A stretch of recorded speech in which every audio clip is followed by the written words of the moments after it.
अस्सलाम वालेकुम। मेरा नाम है मुजाहिद हसनैन और आप देख रहे हैं स्टार्टिंग आउट विद प्रोग्रामिंग। ऊप सीरीज के लेक्चर 2 के अंदर हम वीएस कोड के ऊपर जो हमने पिछले लेक्चर के अंदर चीज़ें देखी थी कि एक्सेस स्पेसिफायर क्या होता है, क्लास क्या होती है, उसके अलावा ऑब्जेक्ट क्या होता है, ये सारी चीज़ें जो है हम प्रैक्टिकली परफॉर्म करके देखेंगे, उनकी डिफरेंट वेरिएशंस करके देखेंगे कि चीज़ें जो है वो कैसे वर्क करती हैं। तो प्रोग्राम लिखना शुरू करते हैं। सबसे पहले आ जाएगा hash include iostream using namespace std. फिर उसके बाद आ जाएगी क्लास। क्लास सपोज कर लें हम पर्सन क्लास ही बना रहे हैं, पर्सन, और उसके अंदर हम फिलहाल सिर्फ पब्लिक पार्ट लेंगे। अभी हम प्राइवेट पार्ट नहीं लेंगे, सिर्फ हम पब्लिक पार्ट लेके उसको देखेंगे कि सिर्फ पब्लिक पार्ट लेने पे क्लास कैसे काम करती है। Int ID string name. अब क्योंकि हम स्ट्रिंग यूज कर रहे हैं तो हमें स्ट्रिंग की हेडर फाइल जो है वो इंक्लूड करना जरूरी होगा। Hash include string. अब उसके बाद हम क्लास को क्लोज कर देंगे। अब क्लास के अंदर अगर आप देखो तो सिर्फ हमारे पास दो चीजें हैं, एक तो पर्सन की आईडी और पर्सन का नेम। अब इन मेन में जाकर इस क्लास का एक हम ऑब्जेक्ट लेंगे। क्लास का नाम है पर्सन।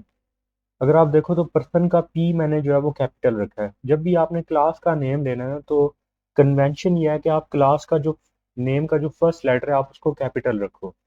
अगर ना भी रखो तो एरर कोई नहीं आएगा, लेकिन अगर आप उसको कैपिटल रखोगे तो वो दिखने में थोड़ा सा अच्छा लगता है। पर्सन मैंने P1 नाम का एक ऑब्जेक्ट ले लिया पर्सन का। अब इस P1 के लिए जो है ना वो रैम के अंदर सेपरेट से स्ट्रिंग नेम और इंट आईडी नाम के वेरिएबल्स क्रिएट हो चुके हैं। अब मैं उनको एक्सेस करके उनको जो है वो मेमोरी एलोकेशन जो है, या फिर उनको अगर वो पॉइंटर होंगे तो मेमोरी एलोकेशन करवाऊंगा, अगर वो सिंपल वेरिएबल्स हैं तो उनको मैं कोई वैल्यूज जो है वो असाइन करवाऊंगा। तो P1 के साथ मैं लगाऊंगा डॉट। जैसे ही मैंने डॉट लगाया तो आपको ये नजर आ रहा होगा कि इसके जितने भी पब्लिक मेंबर्स हैं, आईडी और नेम दोनों, क्योंकि वो वेरिएबल्स हैं तो यहाँ पे साथ आपको जो है वो डाटा का साइन शो हो रहा होगा। तो सपोज कर ले मैंने आईडी को ही एक्सेस किया और आईडी को मैंने असाइन कर दिया कि पर्सन की आईडी है 10। फिर उसके बाद P1 के जरिए उसका नेम जो है वो एक्सेस किया और सपोज कर लें नेम है उसका अली। अब क्योंकि नेम जो है वो स्ट्रिंग है तो वो डबल कोट्स के अंदर मैंने असाइन किया। अब P1 को आईडी और नेम जो है वो असाइन हो चुके हैं। अब इनको अगर मैंने प्रिंट करवाना होगा तो सिंपली मैं स्क्रीन के ऊपर P1 के जरिए ही मैं इनको प्रिंट भी करवा सकता हूँ। P1 डॉट आईडी, इससे आईडी प्रिंट हो जाएगी, और नेम P1 डॉट नेम, इससे स्क्रीन के ऊपर जो है उसका नेम प्रिंट हो जाएगा। फिर उसके बाद रिटर्न ज़ीरो। अब रिटर्न ज़ीरो के बाद इस प्रोग्राम को एक दफ़ा रन करते हैं। अब प्रोग्राम की स्क्रीन के ऊपर आउटपुट आ चुकी है जिसमें उसकी आईडी और नेम दोनों प्रिंट हो चुके हैं।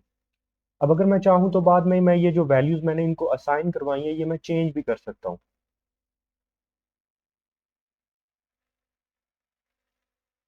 अब अगर मैं P1 की आईडी अगर मैं सिर्फ चेंज कर दूँ, P1 dot I D is equal to 20 अगर मैं कर दूँ, और दोबारा से मैं इसको जो है वो स्क्रीन के ऊपर जो है वो प्रिंट करवाऊँ, अब आईडी जो है वो डिफरेंट प्रिंट होगी, नेम वही रहेगा, आईडी जो है वो डिफरेंट प्रिंट होगी। अब ये आपको स्क्रीन पर नजर आ रहा होगा कि पहले जो आउटपुट थी वो सिर्फ ये थी कि आईडी 10 है और नेम अली है। अब जो दूसरी आउटपुट स्क्रीन के ऊपर आई है इसके अंदर अगर आप देखो तो एक सी आउट की स्टेटमेंट से आईडी 10 और नेम अली प्रिंट हुआ, और दूसरी जो स्टेटमेंट थी जब मैंने आईडी को चेंज कर दिया था तो तब आईडी जो है वो 20 प्रिंट हुई है। तो यानी ऑब्जेक्ट के जो वेरिएबल्स होंगे हम उनका डाटा जो है वो चेंज भी कर सकते हैं।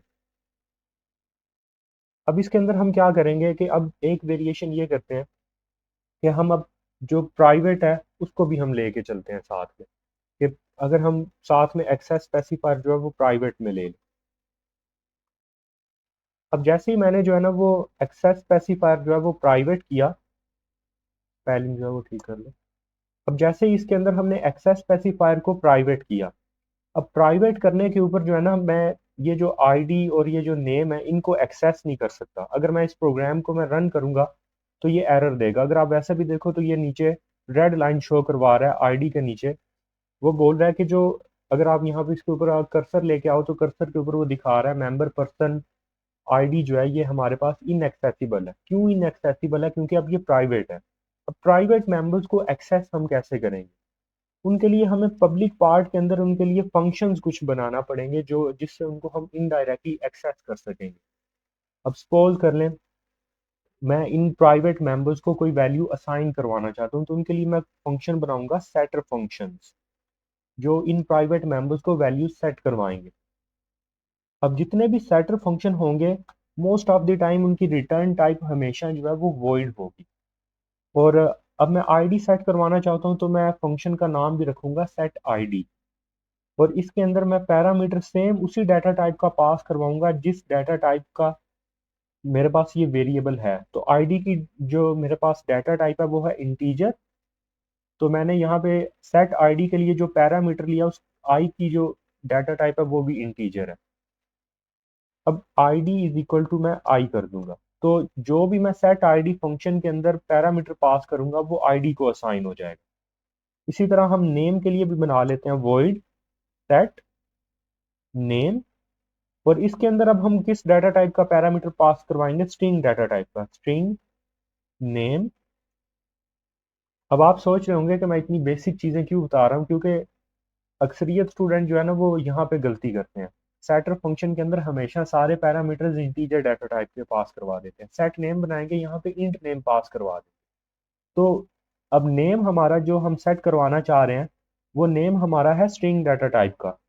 तो यहाँ पे हम जो पैरामीटर पास करवाएंगे वो भी स्ट्रिंग डाटा टाइप का ही होगा। तो यहाँ पे मैंने पैरामीटर पास करवा लिया string n, name is equal to n. तो ये नेम को असाइन हो जाएगा। अब ये तो हो गए हमारे सेटर फंक्शन जिससे हम इनको वैल्यू सेट करवाएंगे। अब सारी बात है वैल्यूज को हमें अगर स्क्रीन के ऊपर प्रिंट करवाना है तो उनको हमें एक्सेस भी करना पड़ेगा। तो उसके लिए हम यूज करेंगे गेटर फंक्शंस को। अब गेटर फंक्शंस जो है ना इनकी रिटर्न टाइप हमेशा वही होगी जो वेरिएबल की रिटर्न डाटा टाइप है।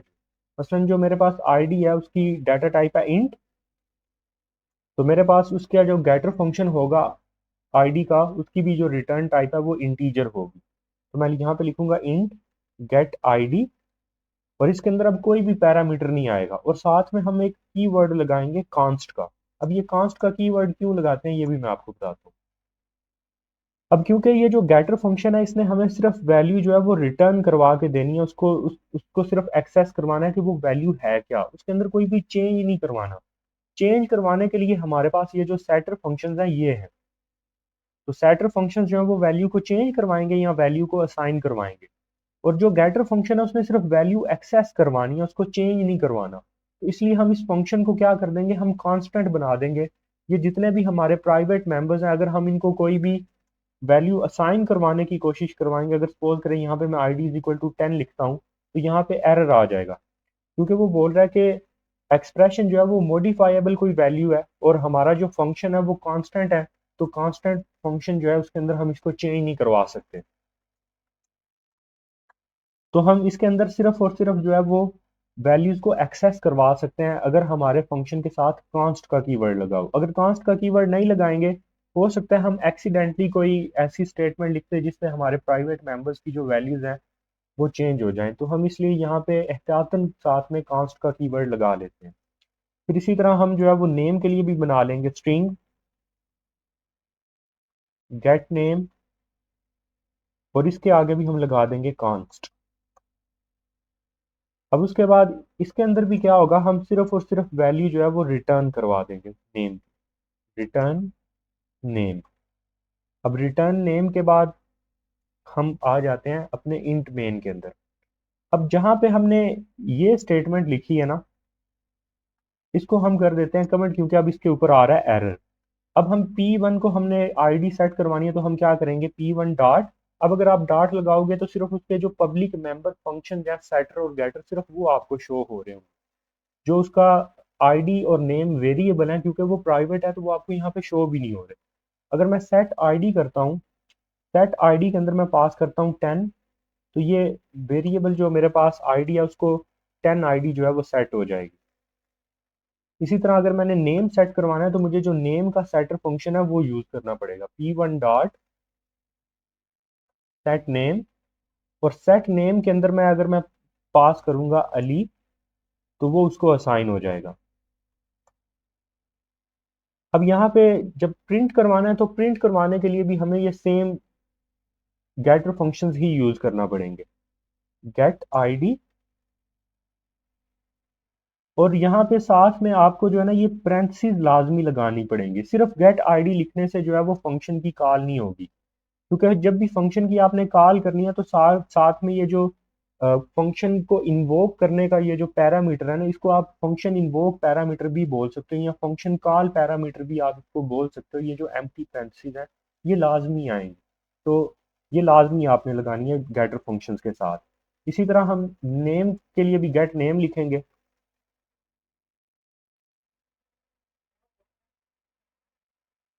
और गेट नेम के साथ भी हमने जो है ना वो पैरेंथेसिस लाजमी लगाएंगे।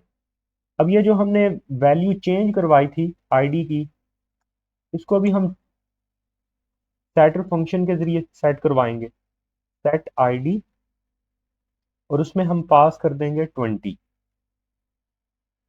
अब ये सेटर फंक्शन की मदद से जो है ना ये वैल्यू चेंज होगी, इनको भी हम चेंज कर देते हैं,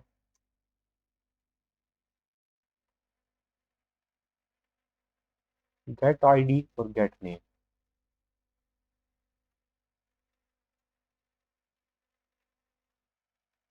अब ये हमारे सेटर और गेटर फंक्शन की मदद से हमने जो है ना प्राइवेट मेंबर्स को एक्सेस कर लिया। अब इसको एक दफा रन करके चेक करते हैं, सेम वही आउटपुट आएगी जो पहले आई। अब अगर आप देखो तो ये वो आउटपुट है जो हमने पब्लिक वेरिएबल्स की मदद से की थी, जब हमने आईडी और नेम को जो है वो पब्लिक रखा था और उनको एक्सेस किया था डायरेक्टली। और ये वो आउटपुट है जो हमने सेटर और गेटर फंक्शंस की मदद से की है। तो सेटर गेटर फंक्शन की मदद से आप कैसे अपने प्राइवेट मेंबर्स को एक्सेस करते हो, हमने ये भी देख लिया। अब ये सेटर गेटर फंक्शन क्यों ज़रूरी है, हम अपने जो ये डाटा है इसको हम प्राइवेट क्यों बनाते हैं, इसको हम पब्लिकली एक्सेस क्यों नहीं करवाते। तो बेसिकली हम क्या करते हैं, हम अपने डाटा को इनकैप्सुलेट कर देते हैं, उसको रियल वर्ल्ड से हाइड कर देते हैं। यानी अगर हमने ऑब्जेक्ट है हमारा P1 के जरिए अगर हमने डाटा को एक्सेस करना है या उसको वैल्यू सेट करवानी है, अब हम क्या करेंगे, हम सेटर फंक्शन के जरिए सेट आईडी के जरिए 10 यहाँ पे पास करेंगे। ये 10 जाएगा यहाँ पे सेटर फंक्शन के आई के पास, आई इसको असाइन करवा देगा आईडी को। यूं हमने इनडायरेक्टली जो है ना वो वैल्यू आईडी वेरिएबल को एक्सेस करवाई है। उसकी मेमोरी लोकेशन का हमें नहीं पता आईडी का, लेकिन हमने उसको वैल्यू सेट जो है वो करवा दिया थ्रू सेटर फंक्शन। यूं हम सेफ प्रोग्रामिंग करते हैं, हमारी जो डाटा की लोकेशन है वो लीक नहीं होती और हम सिर्फ जितना रिक्वायर्ड डाटा होता है सिर्फ उसको एक्सेस कर सकते हैं। तो हमारा डाटा जो है वो प्रोटेक्टेड रहता है। सिर्फ उसके लिए हम एक सेटर और गेटर फंक्शन की मदद से इंटरफेस प्रोवाइड करते हैं, जिससे हम उसको एक्सेस या उसको चेंज कर सकते हैं। तो इसलिए ये जो सेटर गेटर फंक्शन है ये इंपॉर्टेंट है। अब नेक्स्ट लेक्चर में हम क्या देखेंगे कि हमारे पास कंस्ट्रक्टर्स जो हैं वो क्या होते हैं, और कंस्ट्रक्टर्स के साथ हम देखेंगे कि डिस्ट्रक्टर्स क्या होते हैं। तो आप चैनल को सब्सक्राइब कर लीजिए और बेल आइकन को भी हिट कर लें ताकि नेक्स्ट लेक्चर का आपको नोटिफिकेशन मिल जाए। शुक्रिया। नेक्स्ट लेक्चर पे मूव ऑन करने से पहले कुछ कंसेप्ट्स हैं प्रोग्राम फ्लो के, अगर आप वो देखना चाहो तो वो देख लो। जैसे ही हमने इंट मेन के अंदर आके हमने P1 ऑब्जेक्ट क्रिएट किया, अब P1 ऑब्जेक्ट जो हमारा होगा, रैम के अंदर हमारे पास कुछ यूं वर्चुअली एक बॉक्स बनेगा, बनेगा नहीं बस समझाने के लिए ये बना रहा हूँ। उसके अंदर हमारे पास दो बॉक्सेस बनेंगे, एक होगा आईडी के नाम से और दूसरा होगा हमारा नेम के नाम से, P1 के लिए। और इसी ऑब्जेक्ट के जो है ना हमारे पास, अब क्योंकि ये वाले पार्ट जो है वो हमारे क्या है, प्राइवेट है दोनों ही, तो इनके लिए जो इंटरफेस हम प्रोवाइड कर रहे हैं वो सेट आईडी, सेट नेम, और गेटर फंक्शन हमारे गेट आईडी, और गेट नेम से हम प्रोवाइड कर रहे हैं। अब जैसे ही हमने लिखा ना p1 डॉट सेट id और उसके अंदर हमने पास किया 10 को एज पैरामीटर, तो जो हमारा यहाँ से कंट्रोल है प्रोग्राम का वो सीधा गया हमारे सेट id फंक्शन के ऊपर, और उसने i को जो हमारे पास पैरामीटर जो कि हमने पास किया था 10, वो हमें असाइन करवा के दे दिया id को। तो सेट id ने क्या किया, उसने id को जो है वो सेट करवा दिया 10। फिर उसके बाद हमने सेट नेम में अली पास किया तो उसने नेम को असाइन करवा दिया अली। अब उसके बाद हमारे जो गेटर फंक्शंस थे ये वाले, अब इन ये कैसे काम किए। जैसे ही हमने p1 डॉट गेट id लिखा ना और साथ में ये पैरेंथेसिस भी लगाई, तो हमारा जो प्रोग्राम का कंट्रोल है वो फौरी तौर पे चला गया गेट आईडी वाले फंक्शन के ऊपर। अब गेट आईडी वाले फंक्शन के अंदर जाके उसने क्या किया, रिटर्न आईडी करवाई। ये जो हमारे पास आईडी है ना ये वाली, ये उसने कहाँ पे रिटर्न करवा के दे दी हमें यहाँ पे, और वो स्क्रीन के ऊपर प्रिंट होगी। फिर उसके बाद जो गेट नेम था उसने हमारा ये जो नेम है वो हमें यहाँ पे रिटर्न करवा के दिया और वो स्क्रीन के ऊपर जो है वो प्रिंट हो गया।